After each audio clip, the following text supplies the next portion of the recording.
जय गुरुदेव, जय गुरुदेव नाम किसका,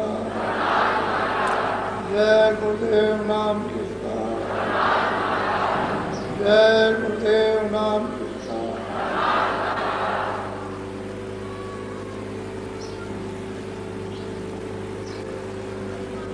नारियों, बच्चियों, आज है 25 जुलाई 1990। थोड़ा थोड़ा इन दिनों में सत्संग सुनने को मिला, लेकिन ये थोड़ा ही है, ज्यादा भी नहीं है, क्योंकि ज्यादा गहरा सत्संग हजम भी नहीं कर सकते हो। थोड़ा थोड़ा समझदारी और होशियारी से बुद्धि को सब लोग अपने अपने सही काम में लो और मन उसको संसार की तरफ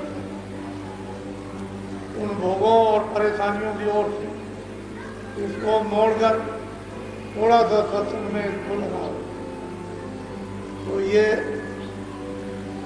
मुलायम हो जाएगा, अपना सख्त रुख ये बदल देगा, कोमलता आएगी, तो ये धीरे धीरे परमार्थ पकड़ने के लायक बनेगा। विचार संसार को देखो, अपने को देखो, क्या हो रहा है उससे पूछो, और क्या होगा उसका अनुमान बुद्धि से लगाओ। क्या हमारे पल्ले पड़ेगा और अभी तक क्या पड़ा, ये सब जब आप विचार करते रहोगे तो धीरे धीरे धीरे धीरे परमार्थ की जगह पर पहुंच जाओगे। और परमार्थ के जो सब जो वचन है, जो कलाम, वो तो उस जीवात्मा के लिए ये उसी की चीज है और उसी को वो सब मिलना चाहिए। लेकिन तुम जगह पर नहीं पहुंचोगे, जगह नहीं बनाओगे, बैठना नहीं आएगा, सुनना नहीं आएगा, फिर महात्मा दे देंगे तो रखा नहीं जाएगा, तो आपके लिए समय निकल गया। तो ऐसा मत करो, अच्छी तरह से समझो। जो सुबह समझाया जा रहा था कि ये सारा खेल उस मालिक ने, उस परमपिता परमात्मा प्रभु ने ये बनाया जो सबसे अलग है, जो न यहाँ कभी आएगा न कभी आया, पहले भी नहीं आया, अभी और भविष्य में भी नहीं आएगा। वो अपने ही देश में रहते हैं। उनकी भेजी हुई जो भी जीवात्मा आएगी आदेश लेकर के आपको ले जाने के लिए, और वो यहाँ आते हैं, यहाँ के नियम तोड़ते नहीं है। जो सही नियम है उस नियम पर चलाते हैं, और जो उसके विपरीत नियम बना हुआ है उससे हटाते हैं।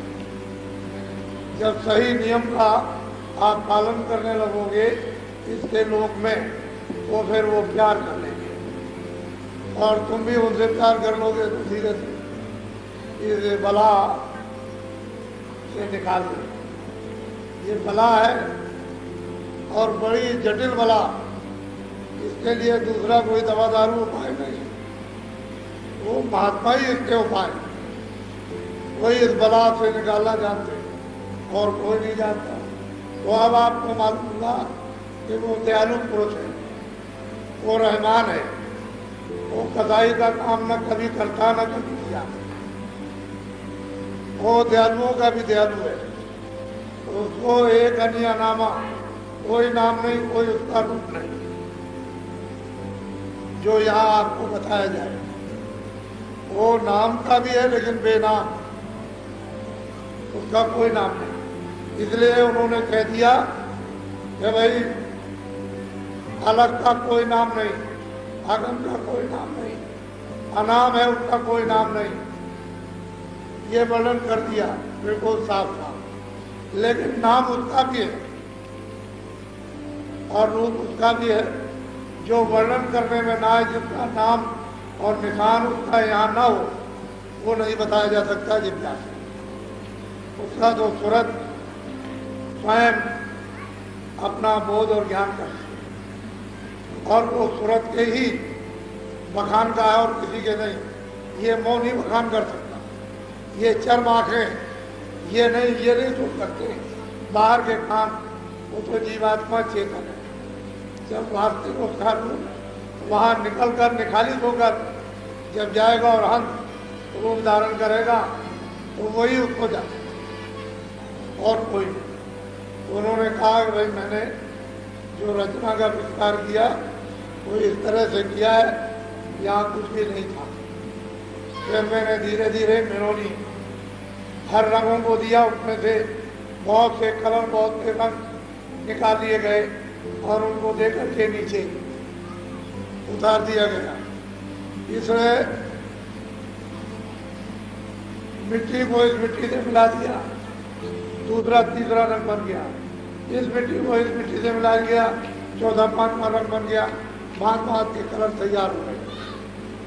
उसने देख करके पूरा का पूरा मसाला मन बनाने का, बुद्धि बनाने का, चित्त बनाने का, प्राण बनाने का, प्रकृतियाँ बनाने का, ये सब मसाला उसने दिया और वो जर्रा जर्रा वहाँ को पूरा जाना जाता है, लेकिन यहाँ नहीं जाना जाता। ये बुद्धि किन मसालों से बना, चित्त किन मसालों से बना और फिर यह कि प्राण किन मसालों से बने, मन किन मसालों से बना, यहाँ नहीं लेकिन वहाँ बना। कौन कौन मसाला इस पर से दिया गया, लेकिन ये सब जीवात्मा के ही उस प्रकाश में, उस ताकत में, उस सत्ता में काम करते हैं। अगर जीवात्मा न रहेगी तो इनमें से कोई काम नहीं कर सकता। ऐसा मसाला है कि जहाँ जीवात्मा रहेगी वही ये काम करेंगे इसी की शक्ति से, और ये हट गए तो ये कुछ नहीं कर सकते। न मन करेगा, न बुद्धि, न चित्त करेगा, न प्राण करेगा, कुछ नहीं हो सकता। इसी के साथ लगा करके मसाला दिया है कि इसी की रोशनी से वो इस तरह से मसाला ऐसे हिलेगा, ये मसाला ऐसे हिलेगा, ये काम करेगा, ये काम करेगा ये। और जब ये नहीं रहेगी फिर में तो कोई काम करने वाला नहीं, तो ये वहाँ मालूम होता है। और इन सब मसालों का भंडार है। वो मालिक ने अपने से अलग होकर के रचना का सचमुच ने जो विस्तार कर दिया इधर में, वो हमारे सब के लिए अब फंसाने का स्थान बन गया। ठीक है, उसने फंसा भी लिया। 4 खाने 84 लक्ष्योनियाँ अर्थात नरक बनाए, तो जीव बेचारे क्या करें। आजादी पाकर कोई बताने वाला नहीं मिला, तो ये फंस गए और चले गए। हम आप के बच और उनको कोई पहचान नहीं सकता। आप निरंजन हुए निहारे, भार सृष्टि सब इन पर। अब वो सब कुछ कहते हैं कि भाई वो तो मेरी ही तो सूरत है, वो भी तो मेरा ही रूप है, मैंने उसको अलग कर दिया, लेकिन मैं वहां भी बैठा हूं, मेरा रूप वहां भी है। और ये सृष्टि का भार इनको दे करके इनको अलग कर। ये लोग ये सृष्टि का अब तुम ये 3 लोगों का संचालन करो, तो निरंजन भगवान उसमें कहते हैं वहां भी बैठे हुए, वहां भी सत्ताधार काम कर रही है अपना। जब इधर से जाएंगे तो उसका उस सत्ताधार का जो बैठी हुई है सतपुरुष के रूप में उसका वहां दर्शन होता है और निरंजन भगवान का अलग दर्शन। तो वो कहते हैं कि मैं वहां भी हूं, ऐसा मत समझना कि मैं वहां नहीं, मैंने इनको देख करके अलग कर दिया और ये मेरी सुना। इन्होंने मुझसे अलग होकर के तब क्या की, मैं इनसे कुछ हो गया तो मैंने इनको 3 लोग का राज दे दिया। अब ये सृष्टि का सब भार संभाले हुए और इन्होंने अपना अपना भार हल्का करने के लिए औरों को दे दिया। अब वो सब संचालन कर रहे हैं। ये चुपचाप ध्यान अवस्था में बैठे बिल्कुल उसी तरह से वो सूक्ष्म शरीर है, उसमें बैठ करके इस तरह से बैठे और उसका वैसे तो नीचे से ब्रह्म का, ब्रह्म का, महाकाल पुरुष का, इनका भी ये ध्यान करते और फिर सीधे इनका निशाना लगा हुआ है सतपुरुष के ध्यान, वहीं से बैठ करके। अब इनको इजाजत तो नहीं है कि आप यहाँ से वहां जाओ, लेकिन अब ये क्या करें, वो भी बेबस हो। तो इनको अलग कर दिया। नाम इनका निरंजन है, सैदल कमल में बैठे हुए सृष्टि का इनको बाहर 3 लोग का दे दिया और कहा कि लो अब तुम राज करो। इन्होंने सारा विस्तार कर दिया और विस्तार करके बस बैठे हुए चुपचाप, क्योंकि उनको जाने की इजाजत नहीं। तो ये क्या करेंगे, अपने से अपने मुकाम में बैठ करके उसका ध्यान करेंगे। हो सकता है कि कभी प्रसन्न शायद हो जाए और मुझे वापिस यानी अपने देश में बुला ले, लेकिन अब वो कहते हैं कि मैं प्रसन्न होने वाला नहीं, मैंने तो इनको निकाल दिया। अब जीवों के ऊपर में तो माफी का जरिया रखा है कि इनको तो साथ में लाकर के वापस ले आएंगे, लेकिन इनको वापस देश में अब आने का नहीं, इनको देश में जाना करके। दीप रचायक अपना न्यारा, तामे कीना बहु विस्तार। कहते हैं सतपुरुष ने एक दीप अलग बनाया, एक अपना दीप, वो सोहम पुरुष उनका दीप बनाया और उनसे कहा कि अब तुम यहाँ बैठकर इधर तो मुझे तो देख सकते हो इस तरफ, लेकिन यह है कि नीचे वाले वो इधर नहीं आ सकते, वो इधर नहीं आएंगे। तो सतपुरुष ने उनको हुक्म दे रखा महाकाल पुरुष को कि तुम बैठ करके और नीचे को सब देख रेख करो, और उसके लिए एक अवध रख दी कि इतने समय, इतने काल के, इतने युग के बाद महाप्रलय होगी। तो महाप्रलय में इन सब को समेट लो, न जल बचे, न पृथ्वी, न आकाश, न वायु बचे, न स्वर्ग बचे, न ब्रह्मा, न विष्णु, न वैकुंठ बचे, न शक्ति, न निरंजन भगवान बचे, न माया बचे, न ब्रह्म बचे, न वो प्रकृति बचे, न पुरुष बचे। सबको एक तरह से चटाई की तरह लपेट करके लेके चले जाते हैं। वो सोहम पुरुष उनका एक नाका है, लपेट के चल लेते हैं, सब से सब चले जाते हैं। उसके आगे कुछ जाने वाला नहीं, क्योंकि उन्होंने एक अलग दीप बना दिया और इनको बैठा दिया और ये कह दिया कि नीचे की देख रेख तुम जाना, इधर इनमें से कोई आ नहीं सकता। अब सबको अलग अलग यानी देकर के और नियंत्रण, एक के ऊपर एक, एक के ऊपर एक, एक के ऊपर एक, और वो तो स्वतंत्र है, वो तो चारों यानी वो अनामी को सबका मालिक है ही, लेकिन सतलोक और अलग लोग, अगम लोग, वो सब स्वतंत्र है। वो एक उसमें कोई बंधन किसी तरह का भी कहीं भी कण मात्र से मात्र भी नहीं, लेकिन सतपुरुष ने इनको अलग कर दिया और एक न्यारा दीप बनाकर इनको बैठा दिया। बस यही तक सारा खेल उठा रहेगा, इसके आगे जाने वाला है। संतों की माफी रखी है कि हम संतों को देते हैं, यहाँ से हमारी धार बराबर वहाँ रह करके काम करेगी और बराबर मतलब है मुकाम मुकाम पर चढ़ा करके ले आएगी।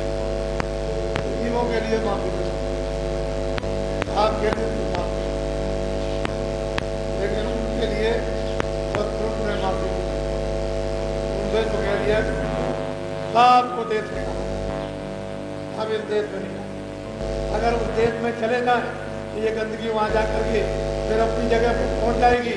अब तो वहाँ कोई गंदगी है नहीं, पहले तो गंदगी ये नीचे पड़ी हुई थी, जो मोटा मसाला आपको जल, पृथ्वी, अग्नि, वायु, आकाश और सूक्ष्म मतलब है तत्वों का, फिर मतलब यह है कि कारण और लिंग तत्वों का, वहाँ कोई मसाला नहीं, बात एकदम निर्मल निष्पक्ष देश है। और मालिक को मंजूर भी नहीं है कि दोबारा कोई मसाला भी आना है। उसने तो खर्च अपने देना। तो विधि विधान के साथ वो बता रहे हैं कि हमने दीप बनाया, उन दीपन में अलग अलग बड़े बड़े लोग बना दिए, उनमें अलग अलग राज स्थापित कर दिया, उनको बैठा दिया। ये नहीं है केवल सोहंगी भोग है, और भी वहाँ पर बड़े बड़े मंडल बनाए, उनमें वो राज कर रहे हैं जब जा। तो छोटे मोटे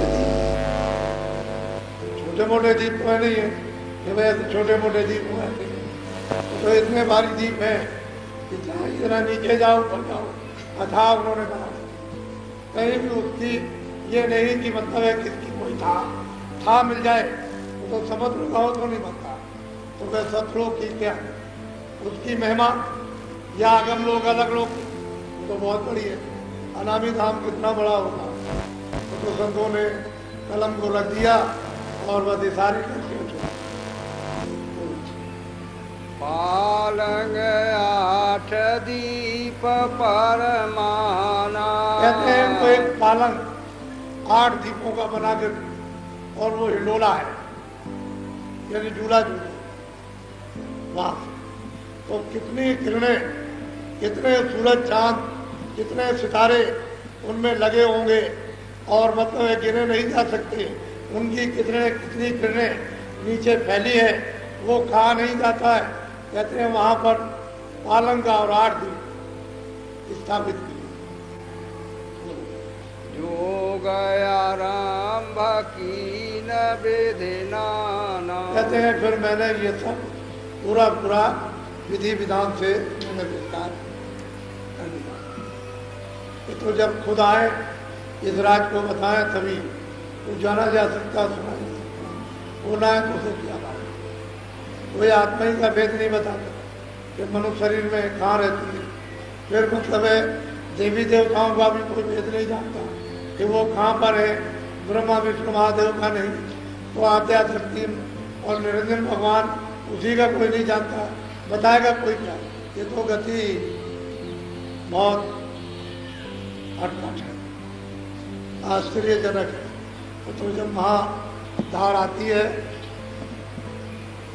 और बराबर उसका लगाव 24 घंटे उसी से जुड़ा रहता है, तब वो आकर के काम करती है और जीवों का तभी काम हो सकता है, अन्यथा नहीं। ऐसे भटकते भरमते रहो, थोड़े दिन घूम घाम कर, बस ये अभी शरीर बुढ़ा हुआ जा रहा और चलने की तैयारी हो जाएगी, तब तक कोई झपेटा आया, बात की तरह से जीवात्मा को शरीर से निकाल कर ले जाएगा और शरीर पड़ा लेगा। रोते पीटते रहो, कहीं फूक हो जाओ। ये इस मृतलोक की दशा है और आप इसको भी नहीं समझ पाए। श्वास खेच निज सोन चढ़ाए, धुन प्रगटी और वेद उपाय। कहते हैं कि ये आवाजें जो मुकाम पर बैठ करके दी गई, उसी से तो ये वेद बने। ये तपस्या कराई, समाधि लगाओ, तो समाधि जब लगी और चित्त, मन, बुद्धि और आत्मा जब एकाग्र हुई तो आवाज आने लगी। कान खुले, उन्होंने कहा लिखो, तो दर्शन तो हुआ नहीं, लेकिन आवाज सुनाई देती रही। वो बोलते रहे, वो सुनते और लिखते रहे, चारों वेद बना दिए। ये 18 पुराण से होता, ये सब आपके सामने इस कर्मकांड में आप लोग किसी के पास जाते तो भाई कौन सा सच्चा रास्ता इसमें लिखा हुआ है, क्या आपको मालूम है? ये तो आपने पूछा नहीं, तो पढ़ने वाले भी नहीं जानते कौन सा सच्चा रास्ता है, तो वो भी न समझ सके, भूल क्या समझे। तो 80,000 कर्मकांड, 16,000 उपासना कांड और 4,000 ज्ञान कांड, तो उनमें कौन ढूंढेगा? छुपा छुपा के जंगल में बूटी को रख दिया है, किसी की समझ में नहीं आता। ज्ञान कांड नाम किसका और ज्ञान पराकाष्ठा किसको कहते, कुछ नहीं मालूम। तो सब विधान बना दिया। अब संयम से छूटोगे, ये कहो कि मैं ऐसे ही छूट जाऊंगा, अब तो आपको मृतलोक के विधान का पालन करना पड़ेगा। तब आप इस आजादी से जो आपको मिली है उसका दुरुपयोग न कर। जब आप सदुपयोग करोगे तो फंस जाओगे, और दुरुपयोग करोगे तो फंस जाओगे।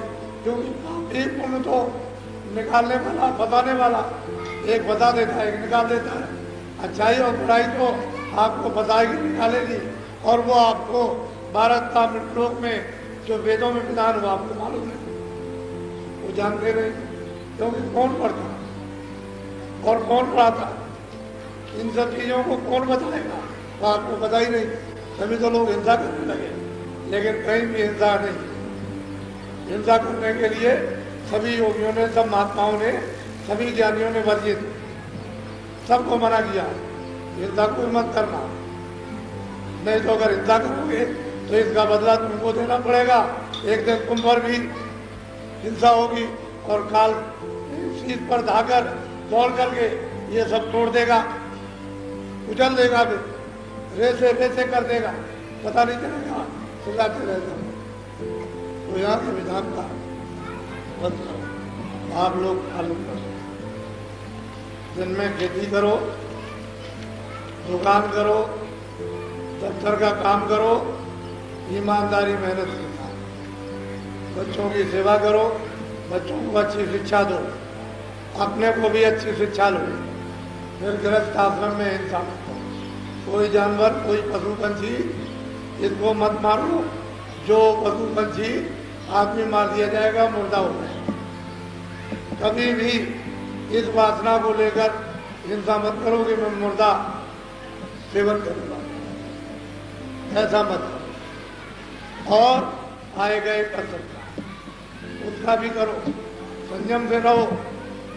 कोई मना नहीं करता है, लेकिन संयम से चलोगे, मानव कर्म करते हुए, तब तो आपको मानवता का भी फल मिल जाएगा। और कोई महात्मा मिल जाएंगे तो आपको अपना साथी बना देंगे और निकाल देंगे। और तोड़ फोड़ करोगे तो फिर वो सजा निरादर करेगा, अपमान करेगा, मरवा देगा, बेइज्जती करेगा, रोग फैला देगा, कोई और घटना करा देगा, धन हरण कर लेगा, निधि हरण कर लेगा, कुछ और कर देगा, बच्चे मरवा देगा, बच्ची मरवा देगा, स्त्री मरवा देगा, कभी पुरुष मर जाएगा। कर्म का तो संस्कार है, ये कर्म विधान है, एक नियम है, एक कर्म विधान की व्यवस्था है। उसके अनुकूल चलो। अब जो आप अपना पैदा फैलाते क्यों घर और परिवार बर्बाद कर व्यवस्था से। और जितने समय रहो मानसिक कम से कम मैंने के ही आनंद रहे तो आप ऐसा काम। और जब आप ऐसा काम नहीं करोगे तो आप मतलब ये है कि क्षणों में दुर्गत में बच जाओगे, रोगे, चिल्लाओगे, कौन निकालेगा। ये सोचो, अच्छी तरह से निकाल। तो एक बात आप समझ, हमारे पास कोई भी आदमी रहना होशियारी से रहना।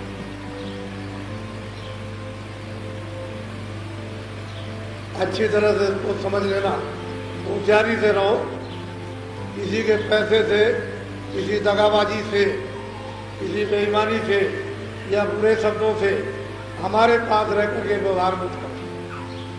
होशियारी से रहो। अगर मेरे पास रह करके दगा किया तो फिर तुम समझ लो बेईमानी की, तुम झूठ बोले, तुमने मतलब किसी को चकमा दे दिया, तो ये ठीक है। क्योंकि महात्मा अपने निशाने पर रहते हैं। फिर किसी को क्षमा नहीं करते। क्षमा जो स्थान है क्षमा करना, उसमें तो खूब करेंगे, यानी पापों को धोएंगे। लेकिन अगर तुम जानबूझ करके गलती करोगे, जानबूझ करके अपराध करोगे, तो फिर माफी नहीं। अनजान में माफी अपने अपने बुरे काम की मांगो तो क्षमा हो जाएगी, लेकिन यात्रा करो तो ठीक है, और उस पर भी फिर करोगे तो फिर मुश्किल हो जाएगा। फिर ये तो होशियारी चलो, जो बताया गया अपना साधन, भजन, संयम, नियम, काम, ये वो सेवा, सत्कार, ये आपको कोई ऐसी बात बताई जाए उस बात को मत करो, लेकिन जो सब आपके लिए अच्छी बातें हैं उस बात को तुम वहाँ को अखाड़ेबाजी करते, अखाड़ेबाजी मत करो। क्योंकि अगले को कोई धोखा देगा, तकलीफ होगी, तो किनका नाम बदनाम होगा? कह के नहीं, महात्मा जी के पास रहते थे, उनके पास रहते थे, और मतलब ये इन्होंने ऐसा किया, तो ऐसा महात्मा जी ने किया, या ऐसा महात्मा जी ने कराया, या साधु जी ने कराया, तो फिर ये संगत की और महात्मा जी की बहुत बदनाम इससे हो सकता। उनको ये आदेश दिया जाता है कि संगत से जरा थोड़ा अलग थलग रह करके भगवान का धन में होकर के भजन कर, विक्षिप्त ना हो जाए। अगर मन विक्षिप्त हो गया तो संगत के सब छूट जाएंगे, सत्संग के सब छूट जाएंगे, फिर आप बुरे रास्ते तो वचन को पकड़े रहोगे, याद करते रहोगे, तब तो लगे रहोगे। और जरा सा भी आपने वचन छोड़ा तो फट से आपको अपमान आया और धड़ाक से जमीन पर तो कहते हैं चकनाचूर, फिर गिर गए तो बस बहुत तो हमारे पास होशियारी से सतर्कता से रहो। और जब आपको इतनी ऊंची बड़ी चीज मिल रही है तो हम तो वैसे भी बोले वाले, हम आपके साथ भक्ति करते भी करते हैं, अच्छी से चीज देते रहते हैं, धक्के खाते रहते हैं, आप हर तरह से धक्के देते हो तो हम खाते ही रहते हैं।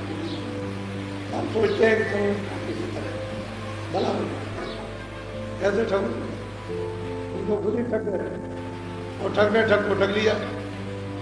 तो महात्माओं को तो कोई ठग नहीं सकता, ना उसको कोई कर नहीं सकता। तो ये जो संगत का इतना बड़ा जो विस्तार है, ये सब आप लोगों ने तन से, मन से, धन से, वचन से, शरीर के अंगों से आप लोगों ने की है सेवा। उसका फल आपको, मैं तो एक निमित्त था, आप भी तो इसका फल उठाओगे, मैं तो एक निमित्त था। अब मेरा ये देखना है कि आपकी सेवा उचित लग रही है कि नहीं लग रही, तन की हो, मन की हो, धन की हो, सामान की हो और आत्मा की हो, कि सेवा उचित है तुम्हारी लग रही, कोई छीना झपटी, कोई चोरी तुम्हारी दगेबाजी यानी तुम्हारी सेवा में तो नहीं कर रहा है, ये हमारा काम है। क्योंकि तुमको तो मालूम नहीं, तुमने कहा कि नहीं लीजिए, हमने तो अर्पण कर, अब वो हमारा काम है देखने भालने का और संभालने का। इसलिए ये संगत की सेवा का ये आपके सामने परिश्रम है, ये सेवा परिश्रम है और व्यर्थ में ये सेवा नहीं जानी चाहिए। इस सेवा का फल परमार्थ में आत्माओं को मिलना चाहिए। उन्हें ये हमेशा बराबर ख्याल रखो। मेरे पास तो नहीं है एमाल, मैंने कभी मारी बीड़ी, तम्बाकू, सिगरेट, गांजा, चरस, बांग ये तो मैंने कभी खाया। मुझे तो जो आप कपड़ा सबके सामने दे देते हो, हमें पहले लंगोटी ले आते हो, इस बात कहते हो मेरे पास पर्याप्त मात्रा में आप दे देते हो, मैं बांट दिया, इसको दिया, उसको दिया, उसको दिया, जिसने कहा मेरे पास तो मैं बांटता रहता हूँ और मैं तो दे देता हूँ। अब रह गया ये कि आप जो सेवा करते हो हर तरह की अन्न की या मतलब है धन की या एक पैसे दो पैसे की, तुमने देखा होगा बच्चे ये बैठे रहते हैं में, स्वामी जी ले लीजिए, आज उनके कितना प्यार से सब तो उच्चारण कर रहे कि ले लीजिए, तो एक ही पैसा लेना, चाहे वो चले या ना चले। बहुत से ऐसे पैसे हैं बच्चे देते हैं, लेकिन बाजार में बंद हो गए, सरकार ने उसको बंद कर दिया, लेकिन मुझे स्वीकार करना पड़ता, मैं लेता हूँ, क्योंकि बच्चों का कहीं भाव ऐसा ना हो जाए कि नहीं दिया तो उनके ठेस लगेगा, और वो तो निर्बल वैसे रहेंगे और मजबूत हो जाएंगे। और मतलब यह है कि दृढ़ता से पकड़ेंगे। तो आप ये सब चीजें छोटी छोटी अच्छी तरह से देखो, विचार करो, न मुझारे तुम्हारे हजार की जरूरत, न ख्वाहिश, न चिंता, न भूख और न तुम्हारे एक पैसे की, और तुम हजार की दोगे, एक पैसा दोगे, उसको स्वीकार करके तुम्हारे काम में लगा मेरे लिए। मैं तो किराए के मकान में हूँ, अब भी रह रहा हूँ, जब यहाँ नहीं था तब भी रहता हूँ, कहीं ना कहीं दिन गुजारता था और अब मतलब चला जाता हूँ, तब भी दिन गुजारता हूँ, आ जाता हूँ जब भी गुजारता हूँ। लेकिन ये है कि सेवाओं का सारा फल जो है आत्माओं को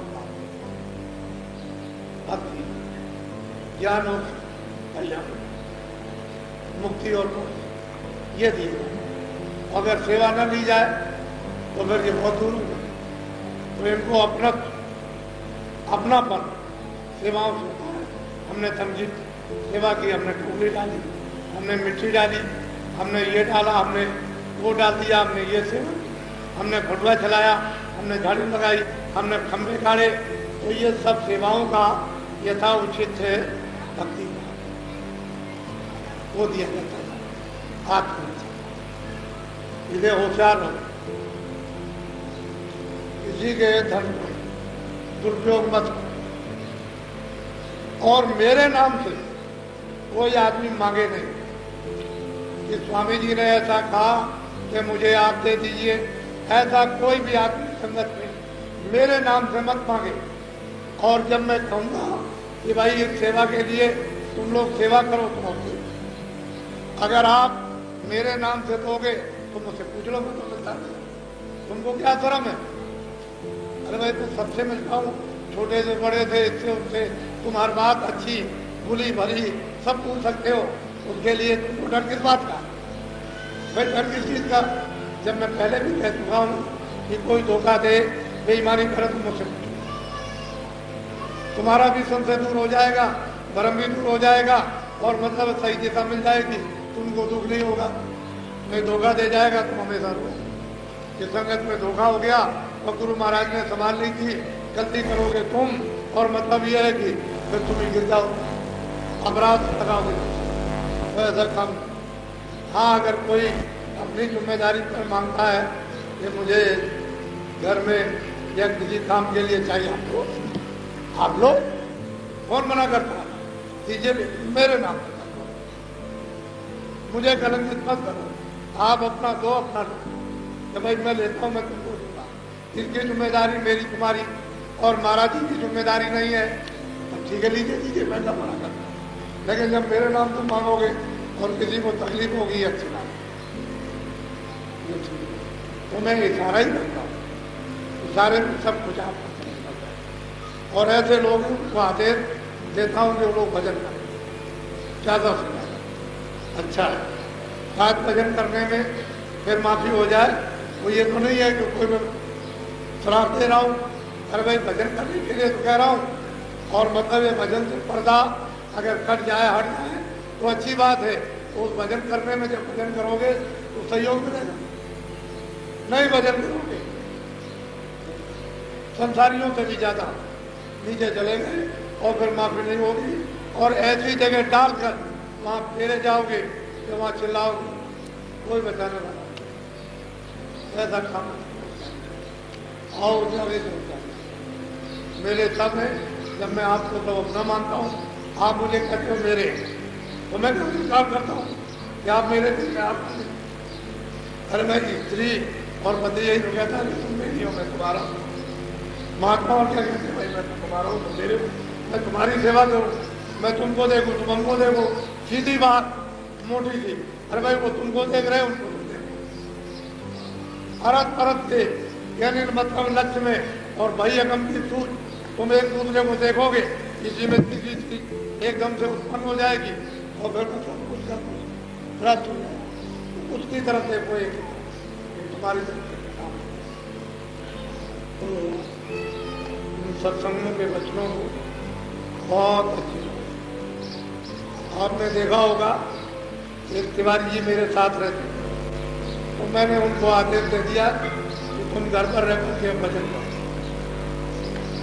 अब ये संगत संगत में घूमना बंद, अब बैठ करके एक जगह भजन करो, तुम्हारा मस्तक विकृत हो गया और अब भजन करो, वो अच्छा रहेगा, समझिए अपनी आत्मा का कल्याण करोगे, अच्छा।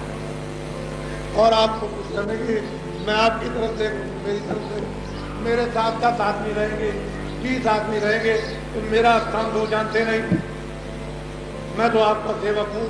जब मैं आपका सेवक हूँ और मैं सबसे छोटा हूँ, वो कहेंगे नहीं मैं सबसे बड़ा हूँ।